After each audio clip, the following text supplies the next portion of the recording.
Demeter and Persephone, the origin of seasons. The goddess of the harvest. In the ancient world, before supermarkets and global trade, life depended entirely on one thing: the harvest. If the crops failed, civilization failed. The deity who held this immense power was Demeter. Demeter was one of the eldest Olympians, a sister of Zeus. She was the goddess of agriculture, grain, and the fertility of the earth. Unlike the other gods who spent their time feasting on Olympus, Demeter lived close to the ground. She walked among the fields, blessing the farmers and ensuring that the earth was green and fruitful. She had a daughter named Persephone, also known as Kore, whom she loved more than anything in the universe. Persephone was the goddess of springtime, a maiden of innocence and joy. Where Demeter made the wheat grow tall, Persephone made the flowers bloom. Mother and daughter were inseparable. The earth was in a state of perpetual summer. There was no winter, no cold, and no hunger. But this golden age was not destined to last. The abduction. One fateful day, Persephone was wandering in a lush meadow in Sicily, some say the Vale of Nysa, gathering flowers with her nymph companions. She saw a flower she had never seen before, a narcissus of strange, hypnotic beauty. As she reached out to pluck it, the ground beneath her feet violently split open. From the chasm emerged a chariot drawn by 4 coal-black horses. Driving it was Hades, the king of the underworld. He had been watching Persephone from the shadows and had fallen deeply in love with her. He had even received secret permission from her father, Zeus, to take her as his bride. Hades snatched the terrified girl into his chariot. Persephone screamed for her mother, but her cry was swallowed by the earth as the chasm sealed shut.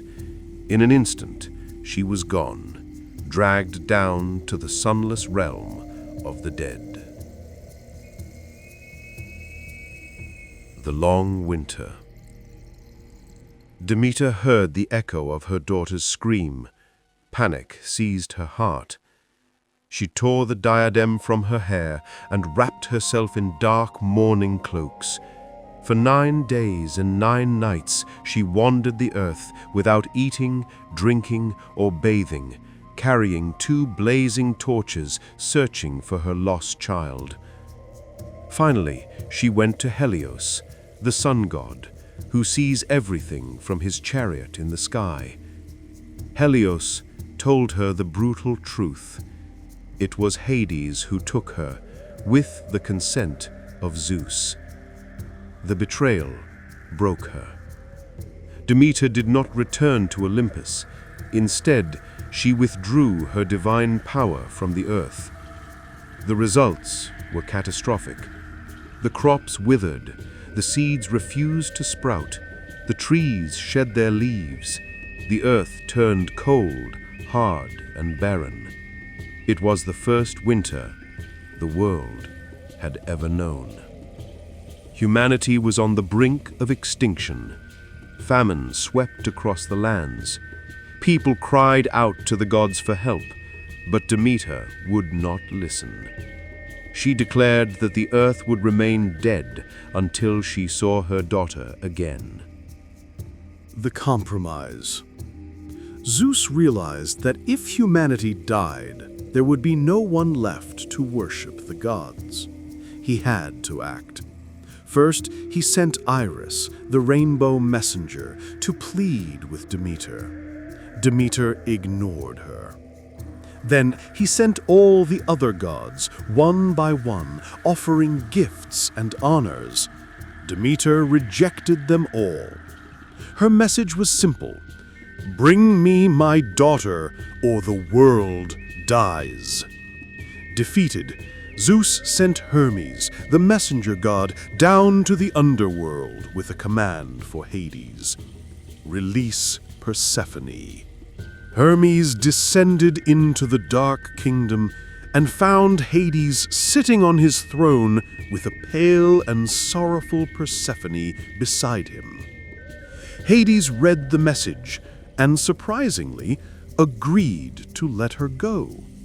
He told Persephone, "Go back to your mother, but do not forget me."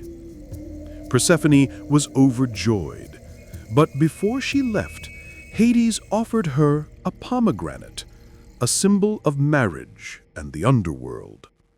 Whether out of hunger or trickery, Persephone ate a few of the crimson seeds.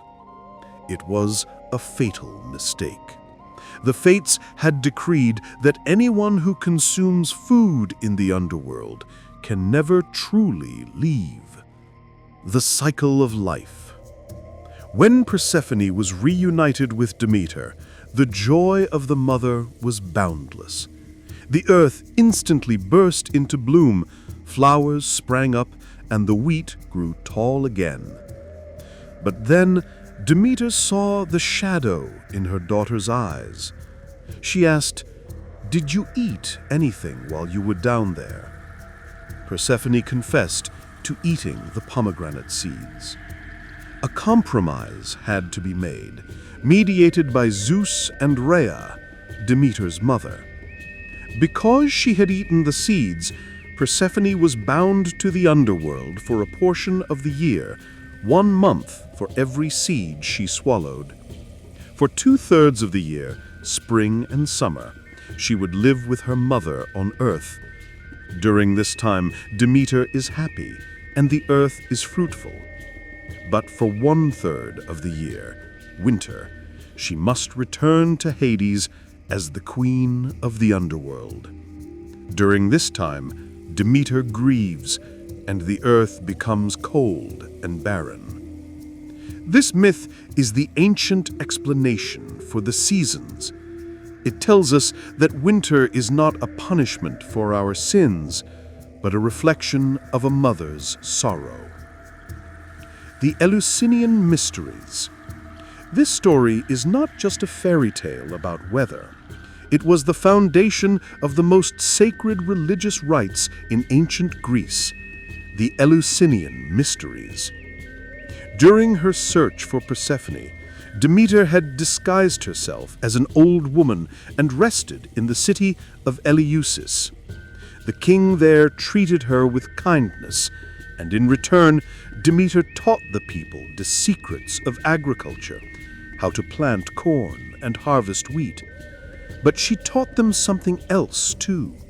She taught them that just as the grain must be buried in the dark earth to sprout again as new life, so too does the human soul survive death. The initiates of these mysteries believed that by understanding Demeter's suffering and Persephone's return, they could overcome the fear of death. They believed in a life after death, a hope that was rare in the gloomy Greek view of the underworld. Demeter is the good goddess. She is the one who sustains our bodies with food and our spirits with hope. She reminds us that even in the deepest winter, spring will always return.